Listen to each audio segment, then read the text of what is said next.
He laughed. Not cruelly at first, just the kind of polite laugh people use when they think you've said something absurd. But it landed like a slap all the same. We were sitting in the cafe downstairs from his office, sunlight spilling through the glass walls, reflecting off the chrome logo that bore his name, my son's company. I was proud once. Now I just felt small. I'd only asked for a little help, a short-term loan to fix the roof that had been leaking since the last storm. The plaster had started to bubble and peel, water dripping into an old mixing bowl I kept beneath the ceiling crack. I thought he'd understand. Instead, he leaned back in his tailored suit, stirred his coffee with a silver spoon, and chuckled. "Mom," he said, shaking his head, "you should really think about downsizing. You don't need to live in that big old place anymore. It's not practical."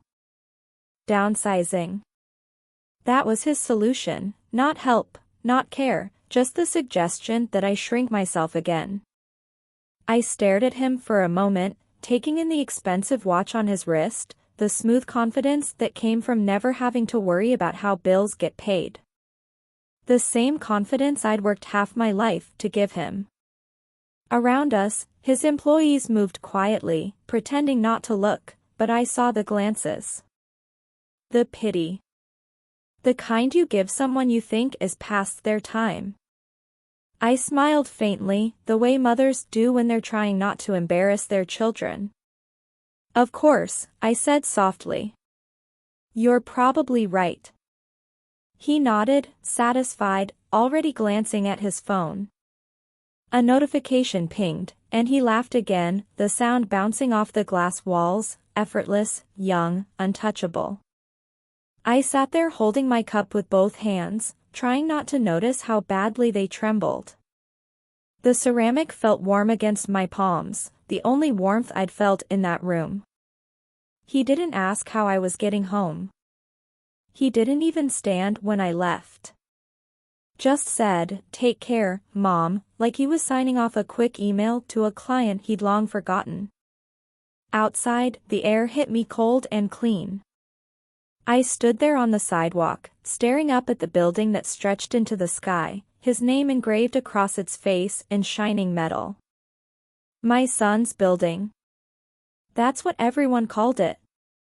But standing there, with the wind tugging at my coat and his laughter still ringing in my ears, I remembered something no one else knew.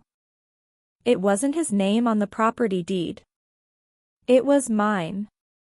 He didn't know that every square foot of glass and concrete he worked in existed because of years of my sacrifice, because I'd poured every spare penny of my life into that building back when he was still learning to spell his own last name. And now, he'd laughed in my face, laughed at my need, my struggle, my age, inside a building that stood on my name. I didn't go home right away. I just walked aimless, through the city he thought he owned. The weight of his words pressed heavier than any bag I'd ever carried. I wasn't angry yet, not the kind of anger that explodes. Mine was quieter, slower, like water finding cracks in stone. I knew what was coming. Not today, not tomorrow, but soon. I passed by a glass window and caught my reflection, an older woman in a plain coat, hair pulled back too tight, eyes that had seen too much disappointment. But beneath that reflection, just for a moment, I saw something else. Power. The kind that comes from knowing something no one else does. He thought I'd asked for a favor. He didn't realize he'd just woken up a memory he should have left sleeping. This wasn't humiliation anymore. It was preparation. Subscribe if this story finds you, and tell me, where in the world are you watching from? The morning after that cafe conversation, I sat at my kitchen table, staring at the ceiling stain above the spot where the water dripped all night. It had spread, a pale brown bloom in the plaster like rot spreading quietly through something once strong. I could have called the repairman that moment, but instead, I just sat there, tracing the edges of the damage with my eyes. Because it wasn't just my ceiling that was falling apart, it was everything I had built to give my son a life that didn't leak, that didn't crack, that didn't struggle. The irony was cruel. I had spent my life patching holes, in walls, in plans, in our future, so he'd never feel the chill of uncertainty that raised me. And now, the one thing I had protected him from had turned into the thing he mocked me for. My poverty. My simplicity. My need. I made a pot of tea the old way, boiling water on the stove instead of the fancy electric kettle he'd once bought me for Christmas. I never used it, it looked like it belonged in someone else's kitchen.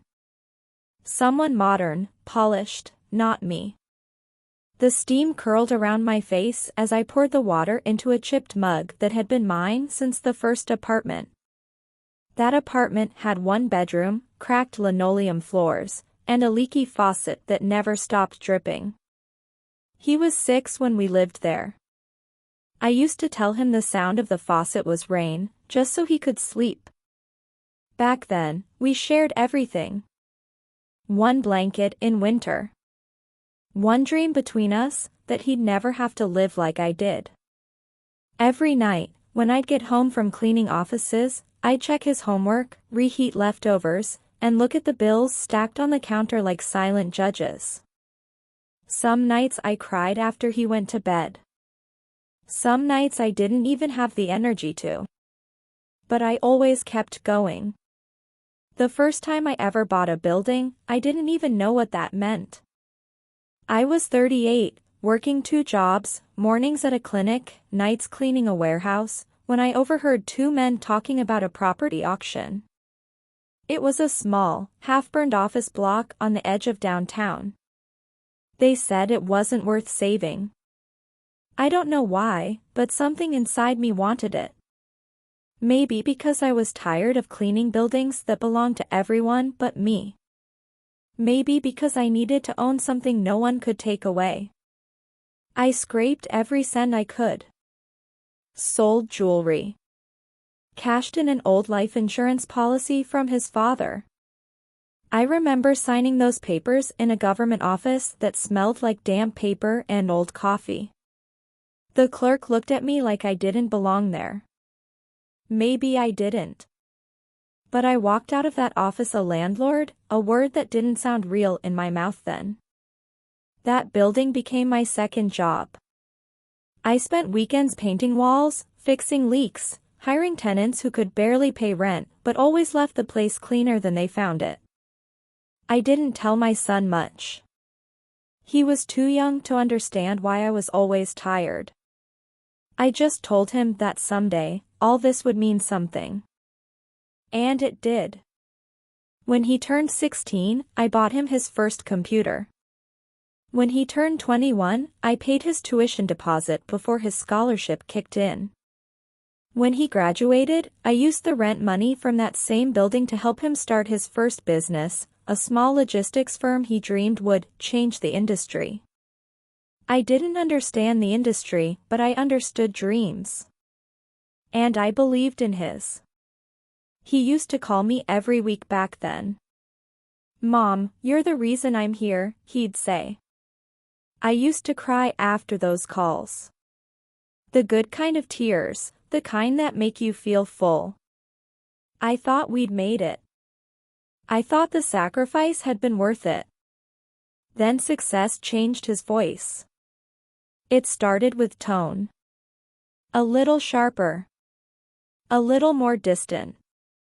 The kind of tone that said, "You wouldn't understand." The calls became monthly. Then rare.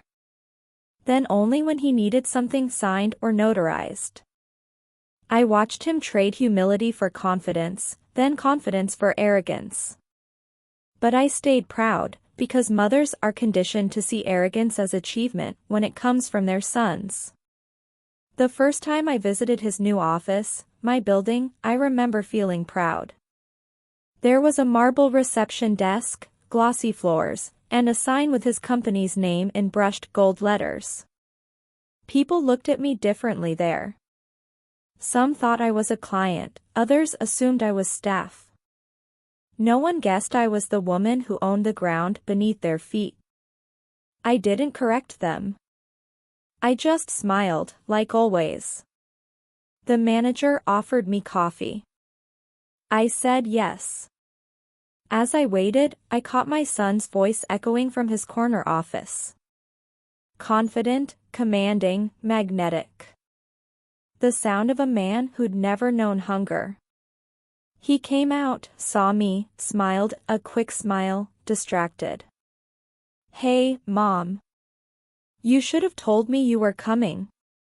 Then he went right back to his phone. I stood there holding a paper cup, trying not to look like I didn't belong. That day, I noticed something in his eyes I hadn't seen before. Pity. Not for my life, but for my simplicity. As if success had taught him to see me as a charity case instead of a foundation. And somehow, that hurt worse than neglect.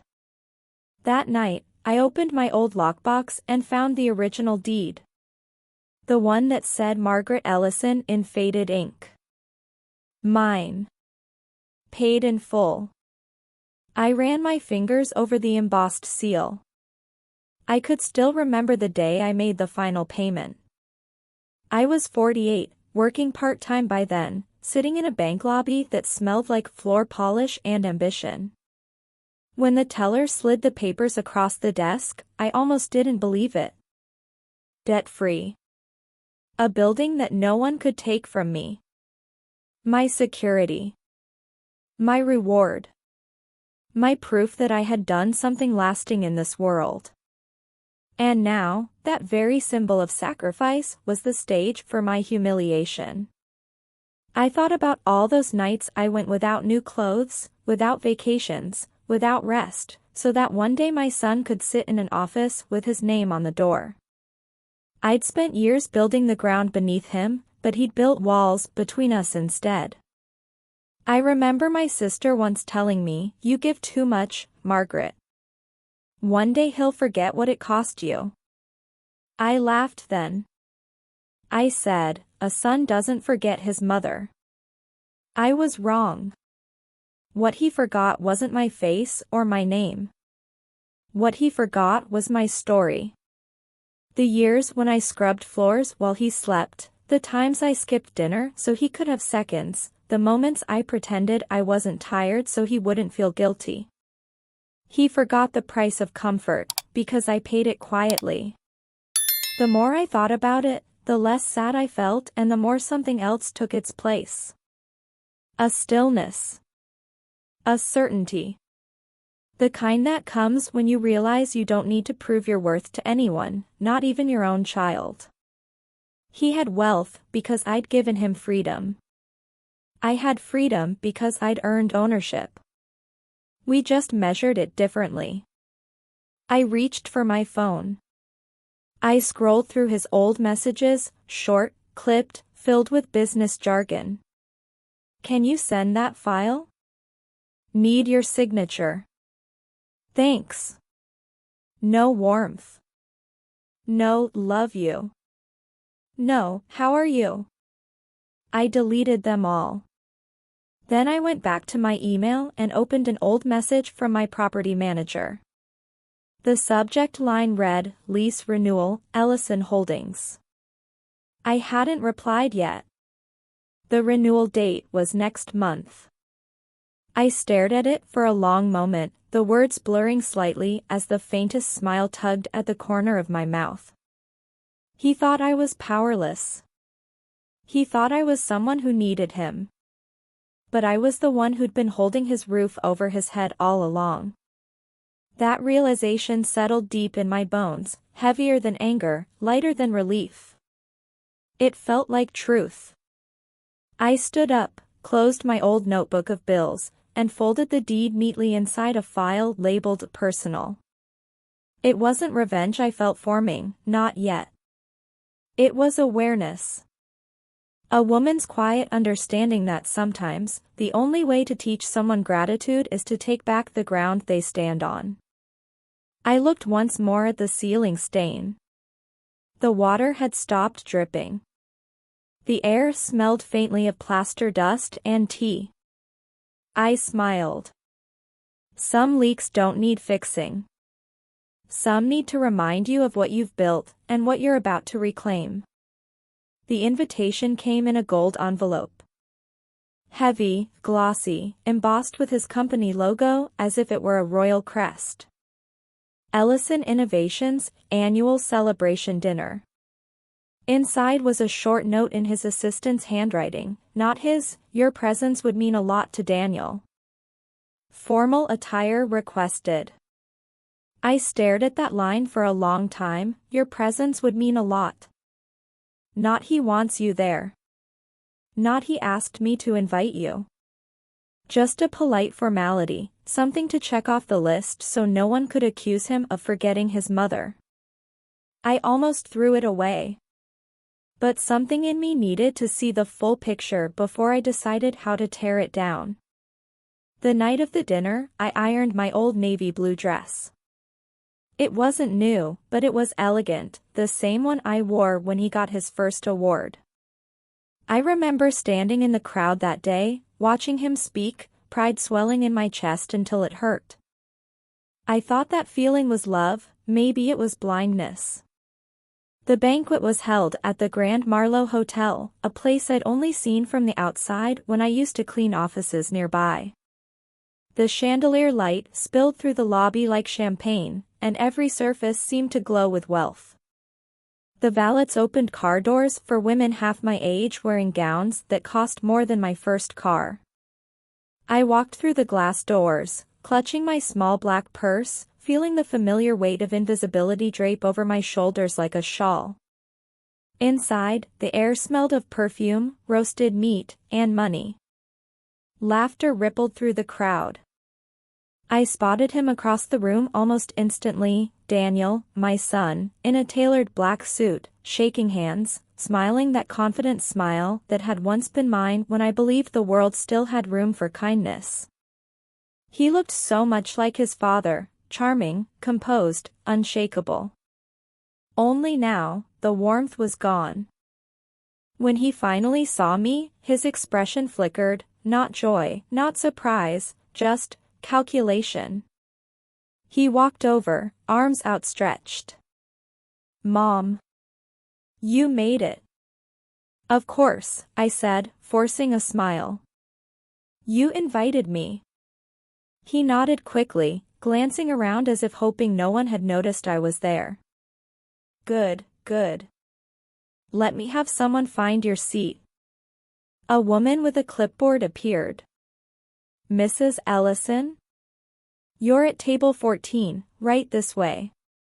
Table 14 was near the kitchen doors. I could smell the garlic butter and hear the clatter of trays. The seats were half filled with vendors and assistants. The closer tables, the ones near the stage, were for executives, partners, investors. Family wasn't among them. I sat down quietly, pretending not to notice the distance between us. I smoothed my dress, straightened my napkin, and tried to feel proud. After all, he'd built something I'd once prayed for. But that pride had cracks now, like old porcelain barely holding together. When dinner began, he took the stage, microphone in hand. The crowd clapped, the lights dimmed, and his face appeared magnified on the projector behind him. His voice filled the ballroom. Tonight, he said, we celebrate not just success, but growth. Family. The people who made this possible. My chest warmed for a brief, foolish second. Maybe he'd remember me. Maybe he'd say my name. He gestured toward the front tables. To our investors, our partners, and my incredible team, thank you for believing in me. Applause. Cameras flashed. Then laughter as he added, and of course, to my wonderful fiancée, Clara, who's taught me that balance sheets are nothing compared to love. The audience melted into a chorus of ahs.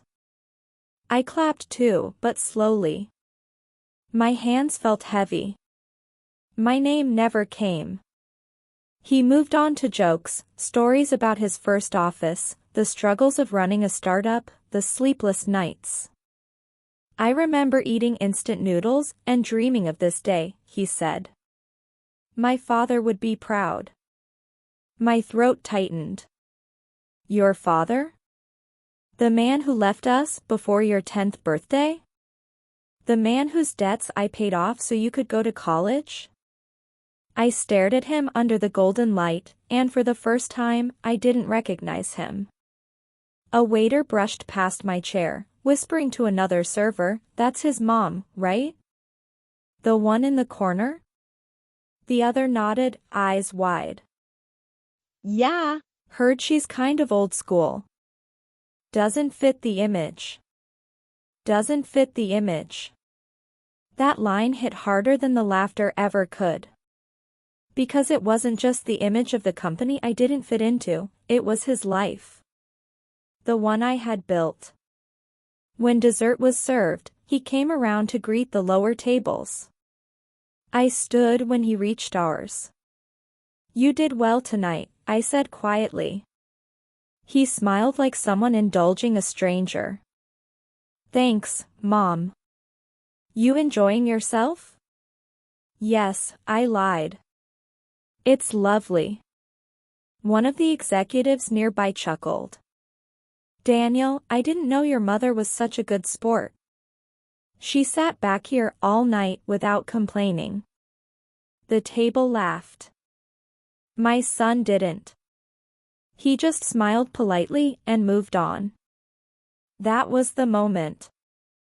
The exact second something inside me shifted. Not broke, breaking is loud, obvious.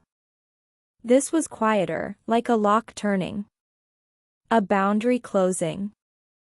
I sat back down, folded my napkin, and finished my wine in silence. The laughter around me faded into a low hum. Every face blurred except his. Every sound dimmed except the echo of that small, careless laugh from the cafe. The one that told me I was just a relic in his story. When the lights dimmed again for the final speech, I slipped away. No one noticed. The hallway outside was quiet, the kind of silence that buzzes in your ears. I walked straight to the parking lot, heels clicking against the marble floor.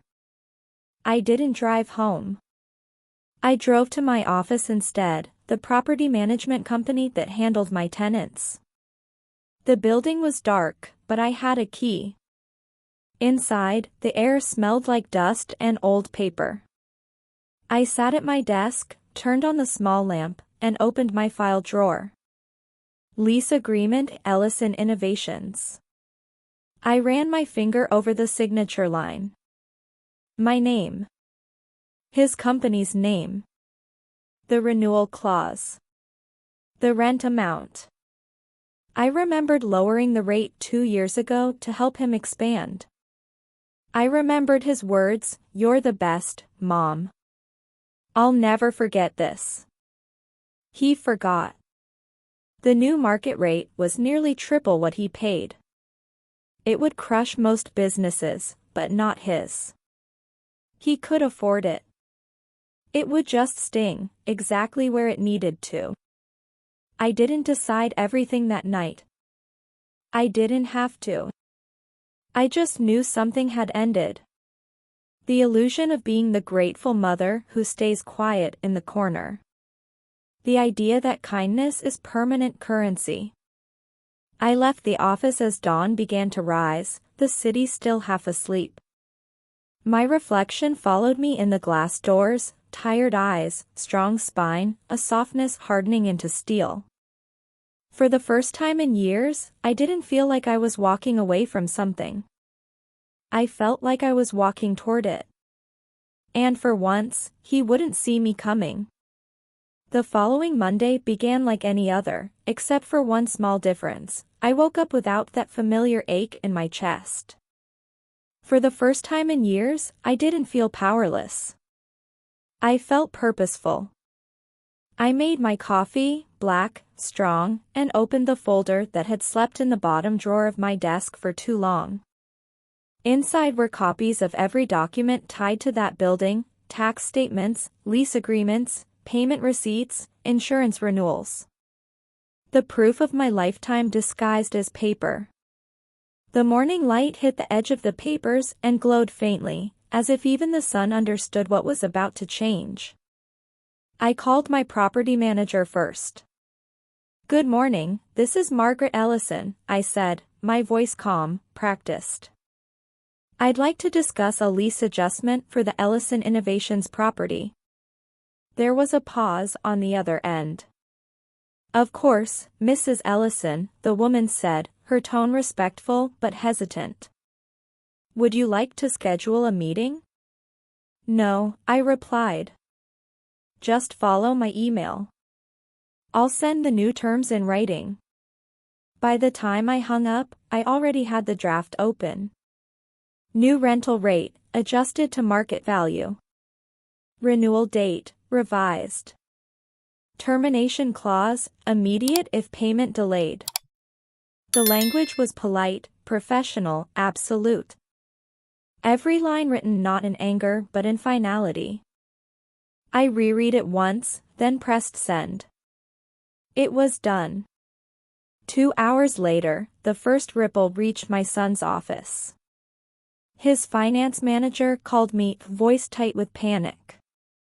"Mrs. Ellison, I believe there's been a mistake with the lease renewal. We received a notice of rate adjustment." "No mistake," I interrupted gently. "I've simply updated the terms to reflect the current market." "But, ma'am, this is a major increase." "Yes," I said. "And the building's value has increased accordingly. I trust you'll adjust your budgets." I could almost hear her swallowing on the other end. "Of course, Mrs. Ellison. I'll inform Mr. Ellison." That was the moment it started, the first crack in his perfect empire. By afternoon, I received the call I'd been waiting for. "Mom?" His voice was clipped, defensive. "What's going on with the building?" I took my time answering. The lease was due for renewal. Yeah. "But you tripled the rent. Is this some kind of joke?" "No joke," I said evenly. "It's business. You always taught me to think like an investor, remember?" He exhaled sharply. "Mom, come on. You can't just." "I can," I said, cutting through his protest. And I did. For a few seconds, there was silence. Then his voice lowered, tight with frustration. "You're making things difficult for me. For us. For the company." I smiled softly, though he couldn't see it. "Then maybe you'll finally understand what difficult feels like." He hung up. The silence afterward was more satisfying than any apology. That evening, I poured myself a glass of wine and sat by the window. Below me, the city lights flickered like restless thoughts, and I imagined him pacing in his office, realizing how quickly power shifts when it was never really his to begin with. I wasn't doing this out of cruelty, at least, not entirely. I was doing it because I had spent too many years watching men underestimate women who built the very floors they walked on. I had spent too long apologizing for being the reason they could stand tall in the first place. And now, it was time he learned that lesson. By Tuesday morning, news had traveled through his company. The whispers started that the CEO's lease was under threat, that there was a dispute with the landlord. He'd told no one it was me. Pride wouldn't allow it. I imagined him sitting in meetings, pretending everything was fine while his signature sat on every page that proved otherwise. By midweek, his assistant called. "Mrs. Ellison," she said nervously. Mr. Ellison wanted to ask if there's any chance you'd reconsider. He says this increase wasn't expected. Unexpected things build character, I said gently. Tell him I wish him strength. I hung up before she could respond. That night, I pulled out the old ledger from the first year I'd bought the building. The numbers were scribbled, messy, uncertain. I'd written notes in the margins: plumber due Friday, tenant late again, rent still short. I remembered crying over those pages once, wondering if I'd made a terrible mistake. But that mistake had turned into stability. That stability had turned into his future. And now, it was turning into justice. On Thursday, another call came. His tone was different this time, not angry, not confident. Cautious. Mom, can we talk? In person? Of course, I said. You know where to find me.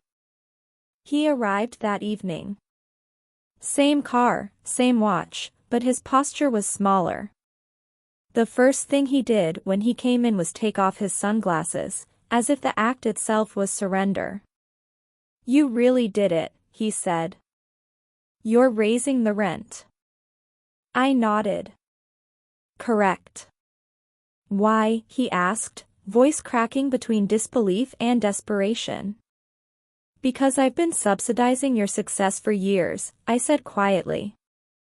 And you forgot who helped you build it. He sighed, rubbing his temples. You didn't have to do this.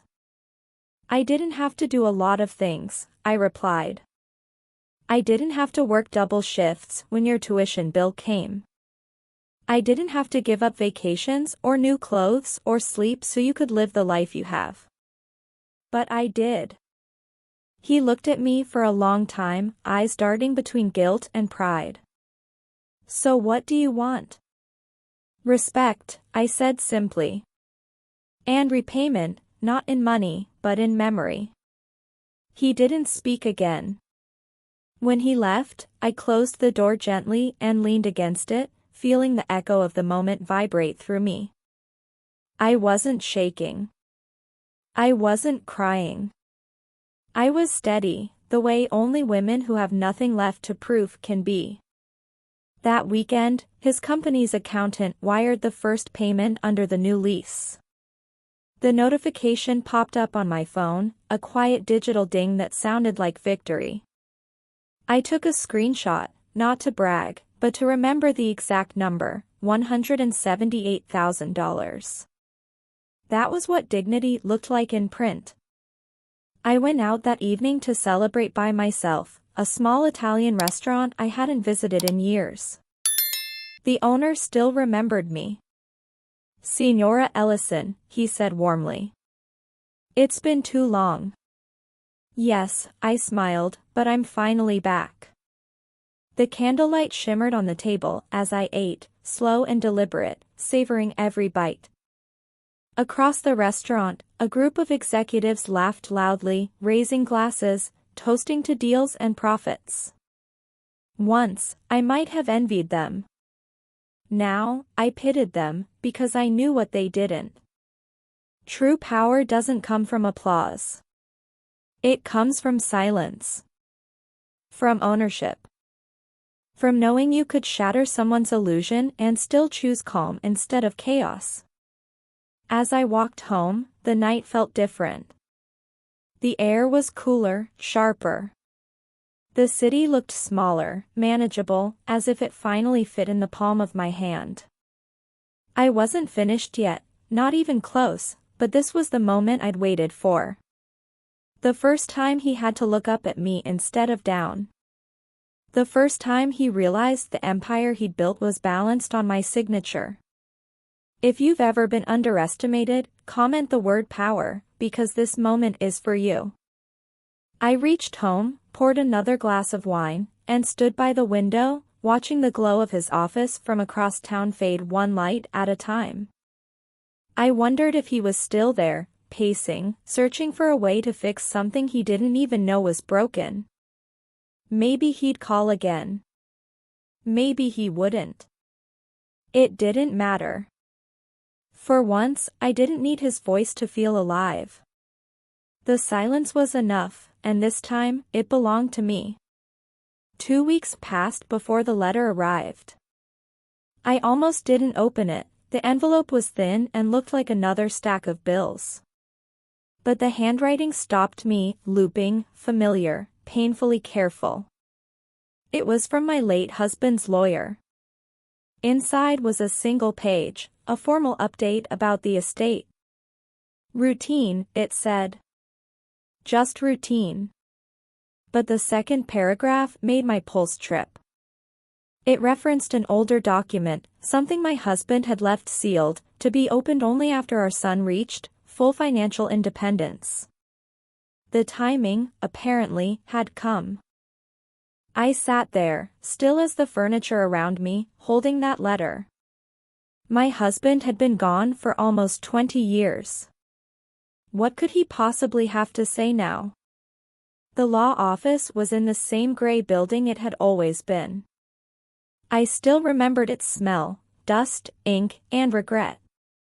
The receptionist looked at me kindly when I told her who I was. Within minutes, the lawyer, an older man now, slower but still gentle, appeared with a small beige folder. "Mrs. Ellison," he said softly, "your husband left this with very specific instructions. He said you'd know when it mattered." I thanked him, but my voice sounded distant to my own ears. When I got home, I placed the folder on the kitchen table. I didn't open it right away. I made tea first, washed a plate that wasn't dirty, folded a towel I'd already folded. Anything to delay the feeling rising in my chest. Finally, I sat, exhaled once, and slid the papers out. The letter began in his handwriting, faded but deliberate. "If you're reading this, Margaret, it means Daniel has built his life, and you have likely carried him through storms I can't imagine. There's something you deserve to know." The next lines blurred before my eyes. My husband had taken out a silent loan against his own inheritance to buy the first floor of our building, the one I believed I purchased entirely on my own. He hadn't told me because he'd wanted to protect me from the stress of debt. When he died, that debt transferred not to me, but to Daniel. Years later, it had been repaid, rolled into an investment account my son still held under his name. Which meant, the company he ran so proudly was partly financed by the same man who'd left us. And by extension, me. The irony struck like lightning through glass. The boy who laughed at his mother for asking for help had built his kingdom on her husband's ghost and her life's labor. He was still standing on foundations made entirely by others, by people he'd outgrown in his mind. I leaned back, letter trembling slightly in my hands. Not from shock, not even from anger, but from recognition. All my life, I had believed sacrifice was love's highest form. I gave and gave until there was nothing left of me but the act of giving. And still, it had turned into entitlement in his eyes. Now I had proof, written, notarized, undeniable, that every inch of his empire had been bought by hands he'd dismissed. I folded the letter carefully and placed it beside the lease papers. My late husband's words had done more than uncover a secret, they'd clarified my role in this story. I wasn't the background. I was the architect. That night, I didn't sleep. I sat in the glow of the kitchen light, reading the letter over and over. Each time, it cut deeper but healed cleaner. I started writing my own letter to Daniel. "You always said you built everything yourself. Now you'll understand how easily what's built can crumble if you forget who laid the bricks." I didn't sign it with a love. I signed it with my name. The next morning, I called my lawyer and asked him to draft a formal transfer of ownership clause. The new lease would include an option. Daniel could continue renting under his company name, but the building's title would move to a trust, my trust, that he would answer to from now on. It wasn't revenge anymore. It was structure. When I delivered the envelope to his office, his assistant looked startled. "Do you need me to?" "No," I said gently. "He'll know what it is." I left it on his desk myself, next to a photo of him and his fiancée smiling at some gala. The woman in the picture had perfect posture, perfect hair, perfect distance from the kind of life I came from. I almost pitied her. By the time I reached home, my phone was buzzing. Calls. Messages. I ignored them. I brewed another cup of coffee and watched the sun slide across the floor, golden and clean. There was a peace to it, the peace that comes when truth finally catches up to the lie that's been walking in front of you for too long.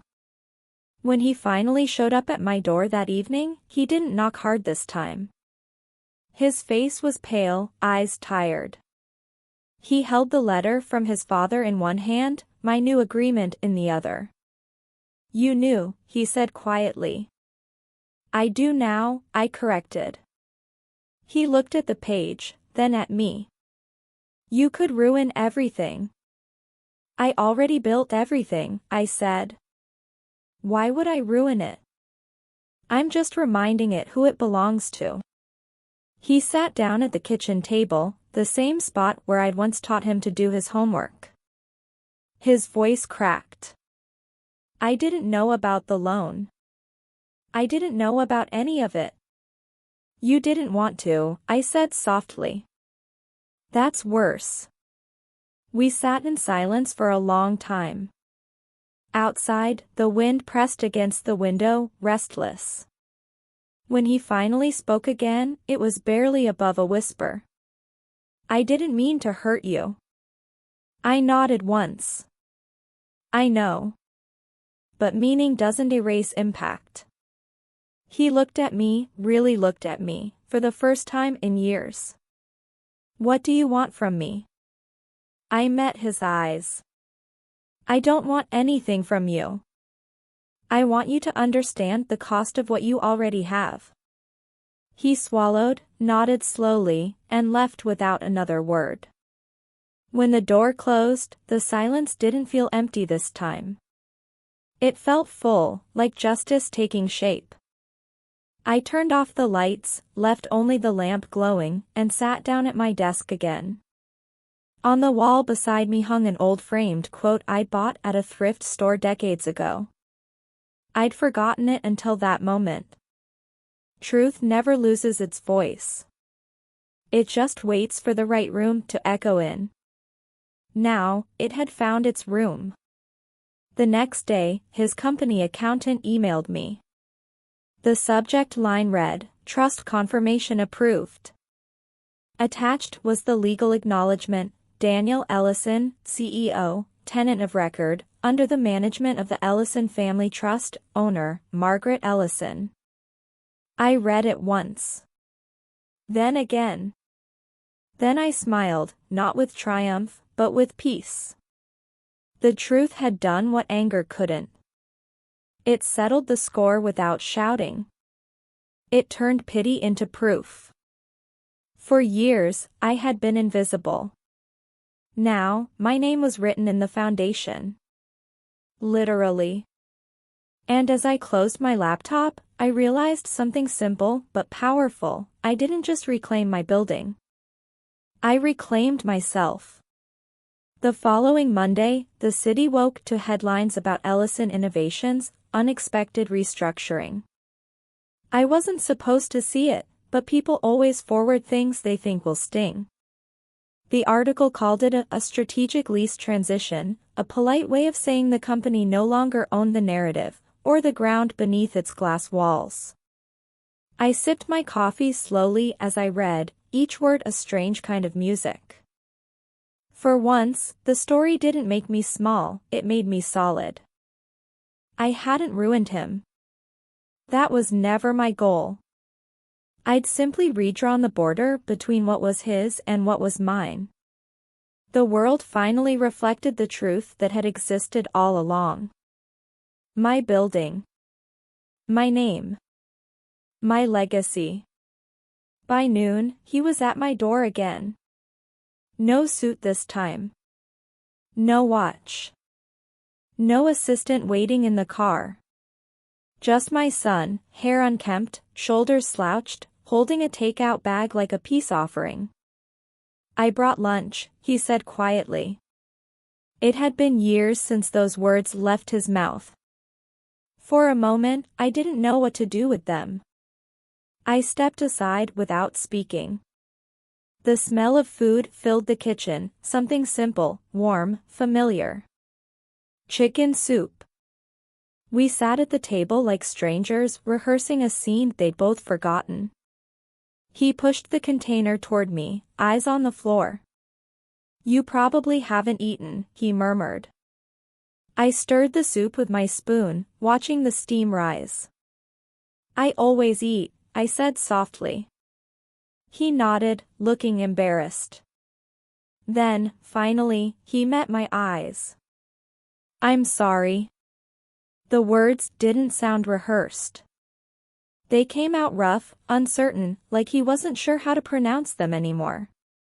"For what?" I asked. "For forgetting," he said. "For acting like success made me self-made. For laughing when you needed me. For everything." I didn't answer right away. The silence stretched between us, not sharp this time, just heavy. He waited, fidgeting with his hands the same way he used to when he was a boy caught lying about homework. "You hurt me," I said finally. "But not because you forgot what I did. Because you forgot who I am." He blinked, swallowed hard. "I know. I see that now." "Do you?" I asked. "Because seeing isn't the same as understanding. I built that building to give us a future. You filled it with people who think I'm decoration." He flinched but didn't argue. "I can't change what I said," he whispered. "No," I said, setting my spoon down. "But you can learn from it. Every generation builds something the next one forgets. I just refuse to let that happen quietly." He nodded again, slower this time, eyes wet. "I don't know how to fix this." "You don't," I said. "Some things don't get fixed. They get acknowledged. That's enough." The clock ticked. The wind brushed against the window pane. I could feel something loosening in my chest, something that had been knotted for years.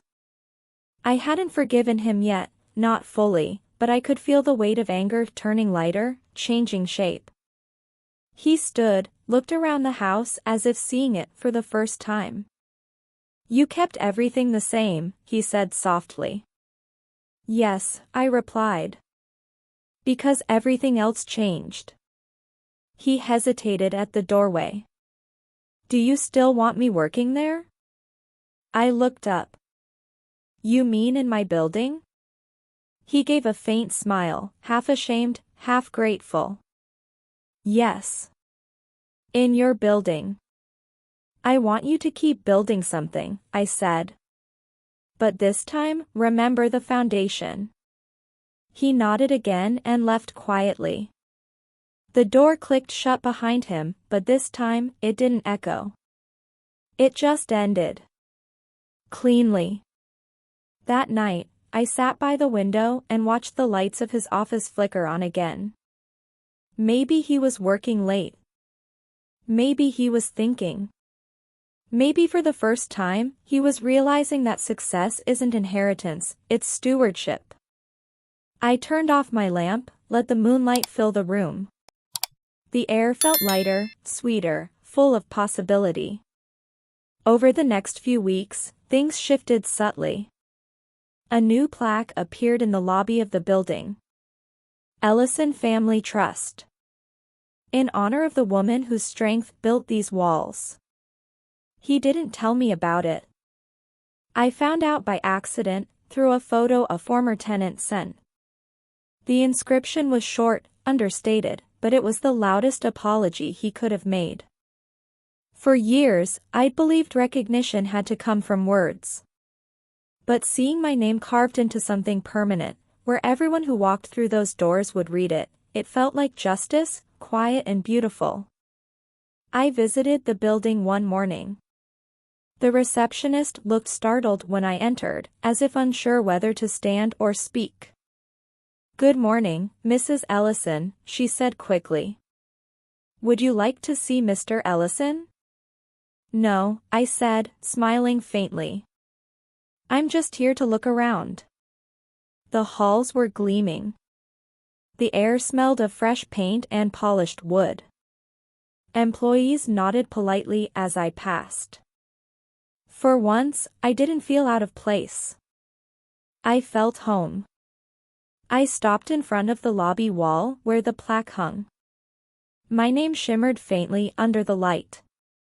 I traced the letters with my fingertip, not to check if they were real, but to remind myself that I was. When I walked back outside, the city seemed brighter. Maybe it was just the sun catching the glass, maybe it was something else. I breathed deeply, and it didn't hurt. At home that afternoon, I found a letter waiting on the table. His handwriting this time, no assistants, no lawyers. Just him. "Mom, I'm moving part of the company's profits into a community fund in your name. For women starting over, for mothers who gave everything. I want them to know your story." For a moment, I couldn't breathe. I sat down slowly, holding the letter against my chest. Not because I needed the gesture, but because I wanted to feel the heartbeat that had powered so many silent years.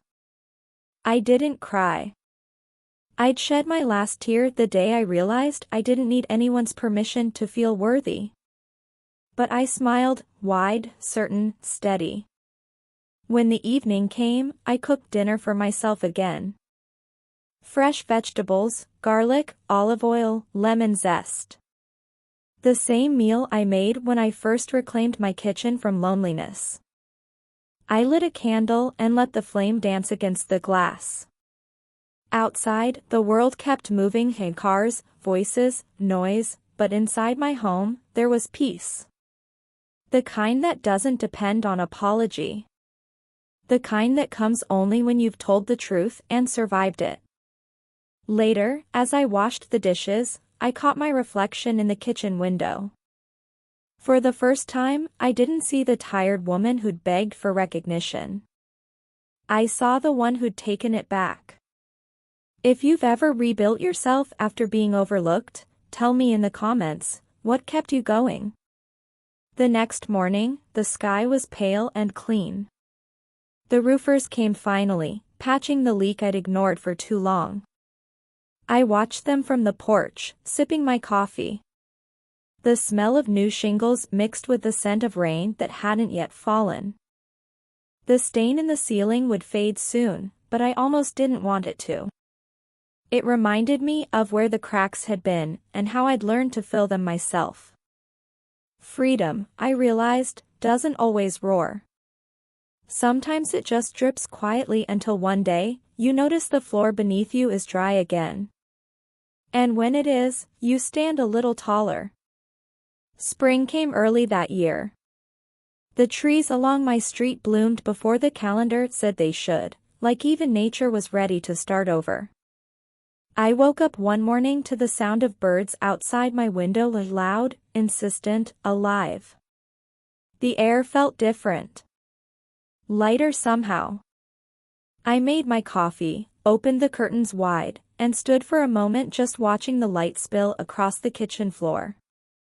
The same kitchen where I'd once sat crying over unpaid bills, where I'd begged God for strength when I thought I'd run out. It looked softer now. Peaceful. Like the room finally belonged to me. It had been months since Daniel and I last spoke. Not out of anger, but out of understanding. We'd reached a kind of truce, the quiet kind that doesn't need words. He handled his company with more humility now. I handled my life with more intention. The balance had shifted. We were no longer mother and son caught in a power struggle. We were two people who had finally learned what the other had carried all those years. That morning, I received a call from the property management office. Mrs. Ellison, the woman said cheerfully, just confirming next quarter's payments for the Ellison Family Trust. Everything's in perfect order. Perfect order. I smiled at the phrase. I couldn't remember the last time my life had been described that way. After I hung up, I decided to visit the building one last time before taking a break from city noise altogether. I hadn't stepped foot inside since the plaque went up. I wanted to see it again, not for pride, but for closure.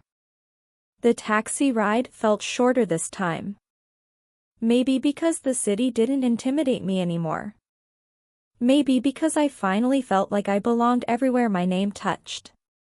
When I arrived, the doorman greeted me with a nod of respect that felt genuine. "Good morning, Mrs. Ellison," he said. "Mr. Ellison told us to expect you." Inside, the lobby gleamed with polished marble and warm light. People moved through the space with the quiet rhythm of purpose. The sound of heels clicking, elevators chiming, phones ringing.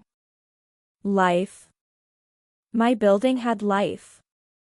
I stopped in front of the wall where my name was engraved, Ellison Family Trust. The letters caught the light in a way that almost looked like gold. Beneath it, someone had placed a small vase of white lilies. No card. Just flowers. I stood there for a long time, breathing in their soft scent, realizing that somewhere along the way, I'd stopped needing recognition. What I wanted was impact. And I already had it. I took the elevator up to the top floor. The doors opened to the same view Daniel used to show off in interviews, the city skyline, endless glass and motion. I remembered the first time I stood here, when the building was half empty, floors still echoing with unfinished dreams. Back then, I was just a woman with a mop and a mortgage. Now, I was the name on the deed. The office door was open. Daniel stood by the window, his back to me. He turned when he heard my footsteps, and for the first time, he didn't look startled. He looked steady. Grounded. Human. "Mom," he said softly. "I didn't think you'd come." "I wasn't sure I would," I admitted. "But I wanted to see how the view looks from the top when it finally belongs to me too." He smiled faintly. "It suits you." I walked to the window, stood beside him. The city stretched below us, small, fragile, beautiful. I could see everything from here, the parks, the rooftops, even the tiny street where we used to live when he was little. The memory didn't hurt anymore. It just existed. "You were right," he said quietly. "About everything. About remembering who built what." "I wasn't right," I said. "I was simply forgotten." "There's a difference." He nodded, eyes glistening. "I'll spend the rest of my life trying not to forget again." "That's all I ever wanted," I replied. We stood there for a while, watching the clouds drift. There was nothing left to fix, nothing left to prove. Just air. Just forgiveness quietly finding its place. Before I left, he handed me a small envelope. "I was going to mail this," he said. "But it felt wrong not to give it to you in person." Inside was a photograph, an old one. Him at 8 years old, sitting on the curb outside our first apartment, holding a popsicle, grinning with 2 missing teeth. On the back, in fresh ink, he'd written, "I remember now." That was all. Just 3 words. But they were enough.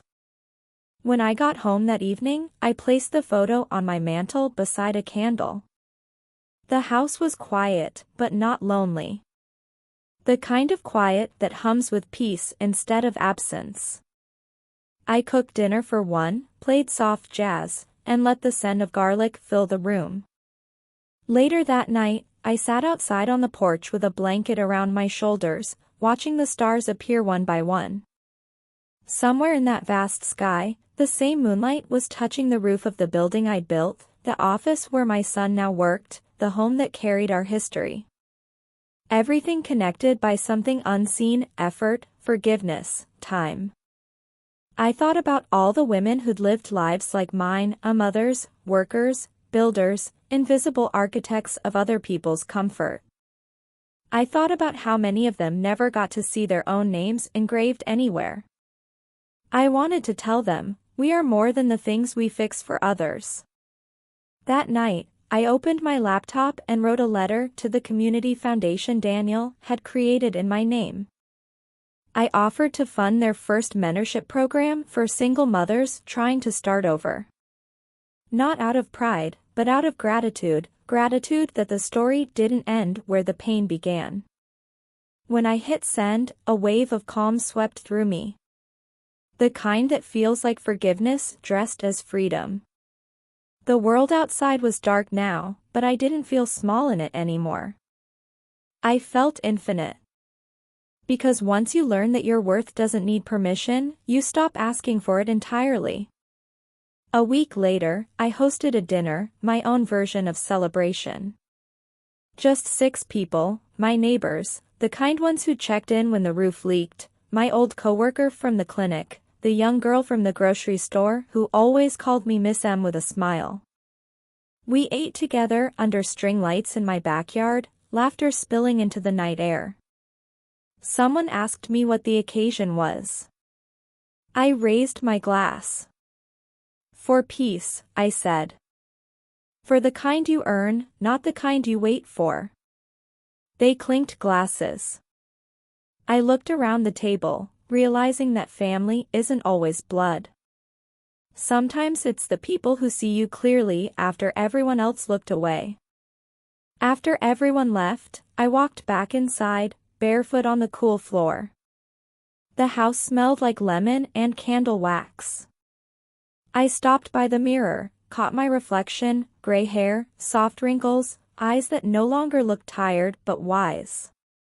For the first time in my life, I whispered to that reflection, "You did it. Not we. Not he. Just you." I turned off the lights and went to bed. The night was silent except for the hum of the world outside, the quiet proof that everything I had fought for still stood.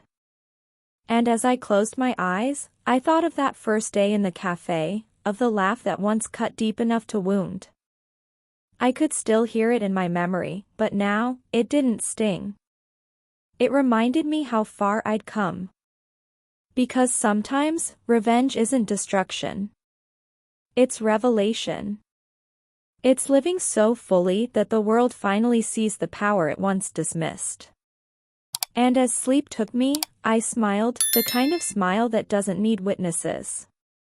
If this story found you, don't forget to subscribe, and tell me in the comments, what does peace look like to you now? The moonlight slipped through the window, painting silver lines across the room. Everything was quiet. Everything was enough. For the first time in a lifetime, I was home. I was free. And I was finally seen.